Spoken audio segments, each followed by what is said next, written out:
So this is my second message to Pastor Bill Johnson. I'm a graduate from his Bible school. I went there from 2008 to 2011. And I want to tell Pastor Bill today that I'm disappointed with him in regards to my own story with sexual abuse as a child that I've decided to talk about in light of the Epstein files, because I have seen it being a little bit ignored by the media, by the mainstream media. When you look at Donald Trump being accused of having sexually assaulted, actually raped, a 12-year-old girl and threatened her with killing her. And she testified that before the FBI.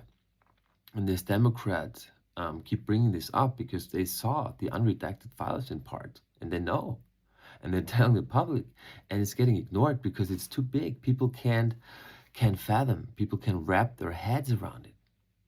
And I understand it, but at the same time, it doesn't help not to confront what's up, to not look at the shadow. And in light of that, I want to speak about the culture of honor, because I really think if the culture of honor is something that doesn't promote open talk about issues like that, doesn't it enable the perpetrators? If you protect Donald Trump, who obviously or allegedly or however you want to put it, but a normal human being, everybody gets locked up when they get mentioned like this in the Epstein files, and there's a 12-year-old girl who testifies this before the FBI, and they release this, and then you can't ignore it anymore, can you? So if the culture of honor is something that hinders people or makes people feel bad about talking about this and saying, you know what I heard? I heard Donald Trump is a child rapist, and I don't want him as the president of the United States. Like this representative from Somalia, Ila Oman, she posted, in Somalia, child rapists or pedophiles get executed, not elected. And I wonder what's up with you. What's wrong with you? Is the culture of honor really a thing that doesn't allow you to speak up?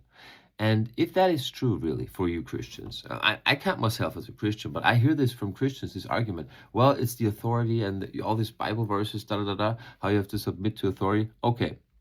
Well, Biden was elected also to president. And what happened?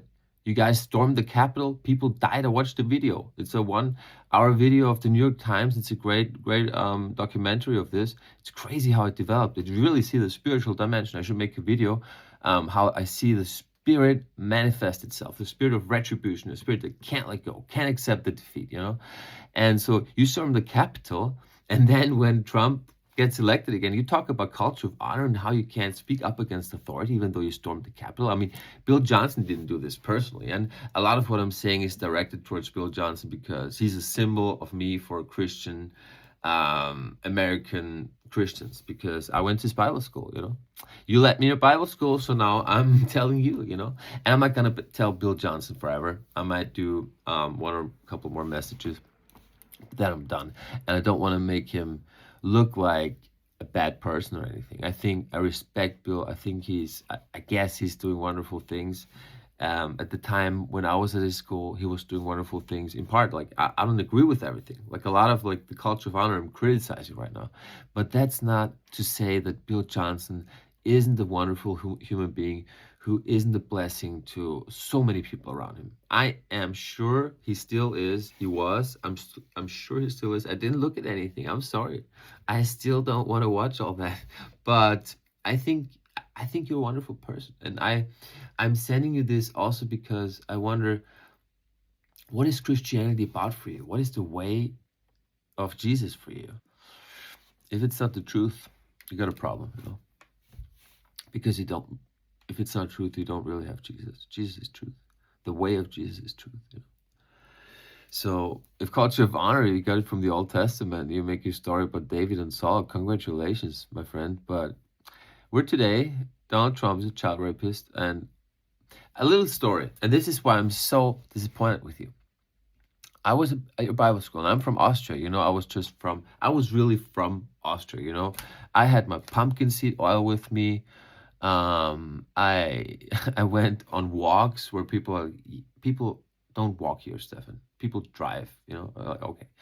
So one time I was at this at Bethel around the campus, and I was bored all the time. I was bored and depressed. Nobody wanted to hang out with me. It's not true, a little bit, but I was so bored and depressed. I was a little bit, you know, a pain. But there were nice people who chose to hang out with me, like Michael White, and Melissa, Grace, Casey, and who else?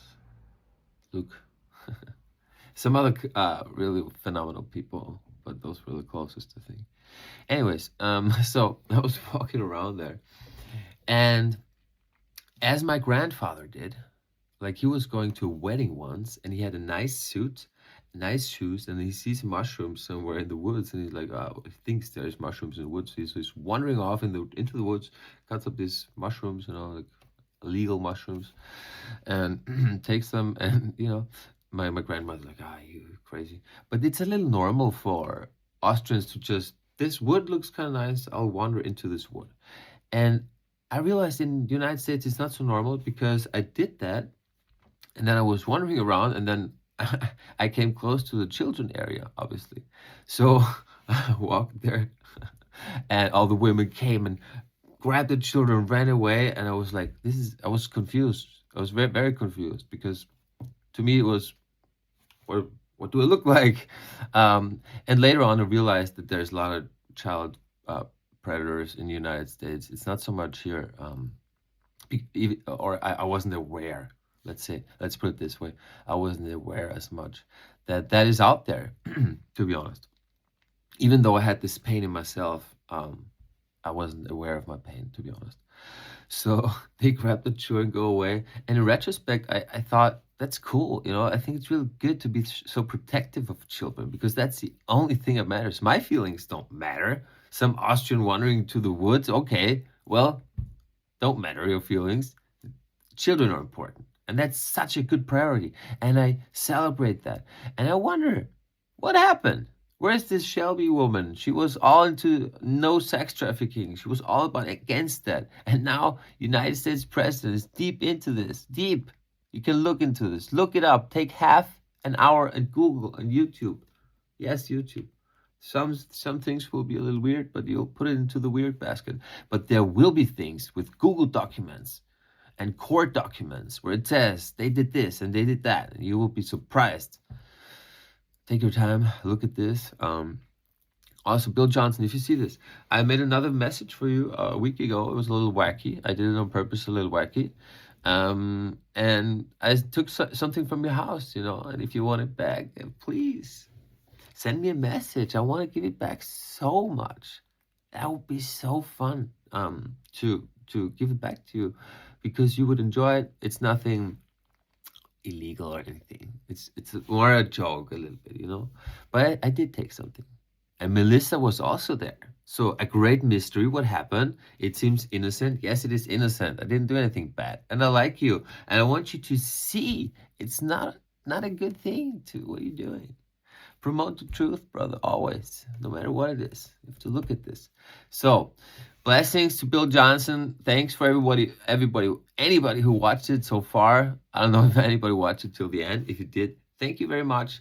I wish you a pleasant day. And if you are a victim of sexual abuse, I want to tell you, this pain can be so painful. And I haven't even dealt with it. All I'm able to do is set it aside a little bit, you know. Find the strength in Jesus and set it aside a little bit and deal with it also. But I haven't. I haven't arrived. That's what I want to say. I want to tell you, I haven't arrived. I have a lot of pain. I haven't arrived, and I won't let that stop me living my life to the fullest. And I won't let religious rules on how you can't smoke or do this or that let my love of Jesus be taken away, because Jesus doesn't have all these rules. I realize that. And if you want to realize that also and learn more about how I think about it, maybe you want to be inspired, maybe not, you can follow me on YouTube, on my channel. So have a good day. Thanks.